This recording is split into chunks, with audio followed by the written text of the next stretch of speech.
नमस्कार दोस्तों, आज हम देखेंगे कि किस तरीके से कंपनी भारत में आई और उसके बाद किस तरीके से उसने भारत में अपना शासन जमाया, उसके बारे में हम लोग चर्चा करेंगे। तो दोस्तों, सबसे पहले आप लोगों को पता है 1600 के पहले भारत में कोई कंपनी नहीं थी, तो भारत में रहने वाले सिर्फ और सिर्फ एक ही तरह के व्यक्ति हुआ करते थे जिनको हम भारतीय कहते थे। तो 1600 के पहले तक इस टेबल पर सिर्फ और सिर्फ कौन बैठता था?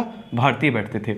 एक कंडीशन होती है 1600 में। 1600 में क्या होता है कि एक भारतीयों के अलावा दूसरी पार्टी क्या होती है, इसमें प्रवेश करने की कोशिश करती है। दूसरी पार्टी इस टेबल पर बैठने की कोशिश करती है, उस पार्टी का नाम होता है कंपनी, यानी British east India company. Company इस पर बैठने की कोशिश करती है कि थोड़ा सा भाई बैठा लो, तो भारतीय राजाओं के द्वारा इनको बैठने की अनुमति दे दी जाती है। तो वो अपनी टेबल पर थोड़ी सी जगह दे देते हैं, किसको? कंपनी को। कब? 1600 में। 1600 में कंपनी को थोड़ी सी जैसी जगह मिलती है, तो बिल्कुल ट्रेन की तरह होता है कि थोड़ी सी जगह बैठने के लिए दिया, तो वो धीरे धीरे खिसकते खिसकते बगल वाली सवारी को क्या करेगा? परेशान करेगा। तो 1600 से आगे बढ़ने पर 1600 से लेकर 1773 के बीच में यह कंडीशन कैसी हो गई? यह कंडीशन कुछ इस तरीके से हो गई कि जो भारतीय हुआ करते थे वो सिर्फ और सिर्फ आधे पर बचे और कंपनी आधे पर पहुंच गई। यानी जिन भारतीयों ने कंपनी को थोड़ा सा बस मदद की थी, जिन भारतीयों ने कंपनी को थोड़ा सा मदद की थी, वो अब आधे पर पहुंचे थे। यानी आधी टेबल पर से अधिकार कंपनी का और आधी टेबल पर अधिकार किसका हो चुका था? भारत का, भारतीयों का। यानी पहले जिस पर पूरा अधिकार भारतीयों का था, फिर कंपनी आई, बोले हमें भी थोड़ा सा बैठा लो, तो भारतीयों ने खिसक के थोड़ा सा बैठाने, थोड़ी सी रियायत दे दी, उनको काम करने की मंजूरी दे दी। बाद में कंडीशन इस तरीके से गड़बड़ हुई कि आधे भारत पर भारतीयों का अधिकार, आधे भारत पर किसका? कंपनी का अधिकार। यह कंडीशन ज्यादा दिन तक नहीं टिकी। 1773 में एक और थर्ड पार्टी आने की कोशिश करने लगी। उस थर्ड पार्टी में आने की थर्ड पार्टी जो आने वाली थी वो कौन हुआ करता था और उसके आने से क्या परिवर्तन हुआ? तो इस तरीके से कुछ परिवर्तन हुए। यानी जो कंपनी, आप लोगों को पता है अभी सिर्फ 2 लोग बैठे, और जब थर्ड पार्टी एंट्री करेगी तो उस थर्ड पार्टी का नाम होता है आपका ब्रिटिश क्राउन, है ना। 1773 के बाद कंपनी पर कमान कसने के लिए एक नई तीसरी पार्टी आई, जैसे ब्रिटिश क्राउन या ब्रिटिश सरकार हम कहें, है ना। ब्रिटिश सरकार का हस्तक्षेप स्टार्ट हो गया।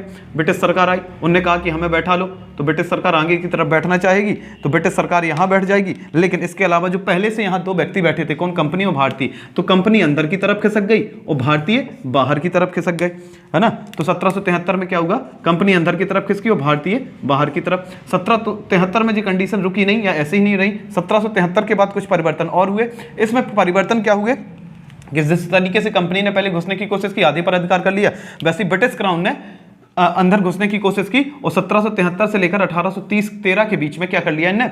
आधे पर क्या हो गया? क्राउन हो गया, क्राउन का शासन हो गया। मतलब आधे दोनों का, भारत पर किन लोगों का काम चलने लगा या किन लोगों के नियम कायदे कानून चलने लगे? तो दोनों के चलने लगे। और आधे पर आप लोगों की कौन बची रही? कंपनी बची रही। जी कब से कब तक की बात है? 1813 तक की बात है, 1773 के बीच की। लेकिन 1813 में फिर एक परिवर्तन हुआ और फिर एक परिवर्तन से क्या हुआ कि भाई जो क्राउन था वो पूरे में बैठ गया, बस सिर्फ और सिर्फ नाम मात्र की जगह दे दी गई किसको? कंपनी को। क्योंकि 1813 में ही कंपनी का व्यापारिक एकाधिकार क्या कर दिया जाता है? समाप्त कर दिया जाता है। यानी क्राउन ने किसकी वाट लगा दी? कंपनी की। कंपनी को आगे की तरफ भगा दिया कि अब रहने दो। और एक तारीख इसके बीच में आप लोगों को पता है 1857 की क्रांति हो जाती है।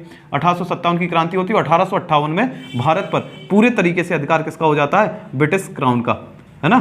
किसका अधिकार हो जाता है? ब्रिटिश क्राउन का अधिकार हो जाता है। तो आप लोगों ने इन 7 डायग्रामों की मदद से सिर्फ एक चीज देखी कि किस तरीके से कंपनी, भारतीय और क्राउन के बीच में संघर्ष चलता रहा।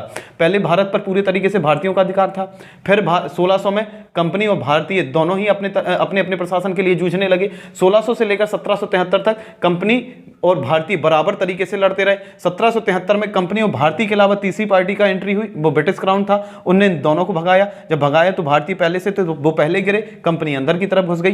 कंपनी और फिर कुछ समय तक कंपनी और क्राउन दोनों के रूल रेगुलेशन चलते रहे। 1813 में कंपनी बाहर हो गई, सिर्फ क्राउन बचा और 1813 में कंपनी का एकाधिकार समाप्त कर दिया जाता है। 1857 की क्रांति के बाद 1858 की डेट आती है, उसमें क्या होता है?